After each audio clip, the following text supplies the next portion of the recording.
Les Palestiniens ne pourraient pas revenir dans la bande de Gaza. C'est ce qu'a réaffirmé Donald Trump dimanche. Alors que le territoire palestinien a été ravagé par la guerre, il décrit son plan comme étant un projet de développement immobilier pour l'avenir avec une possible aide des pays du Moyen-Orient.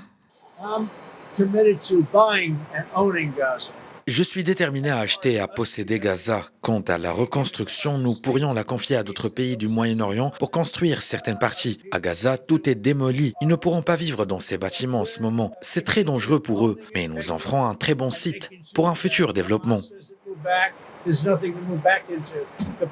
Des propos toujours rejetés par le monde arabe. Pour ces pays, cette idée d'un déplacement des Palestiniens de la bande de Gaza n'est même pas discutable. Mais pour Trump, les pays concernés par le déplacement des Gazaouis finiront par accepter.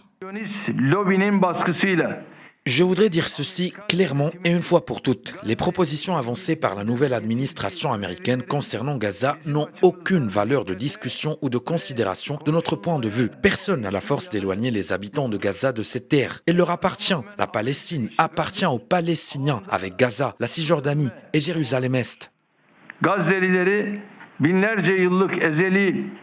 En Europe, ces propos font également réagir. Le chancelier allemand Olaf Scholz, lors d'un débat télévisé, a qualifié de scandale la suggestion de Donald Trump, selon laquelle les États-Unis pourraient s'approprier la bande de Gaza et déplacer sa population.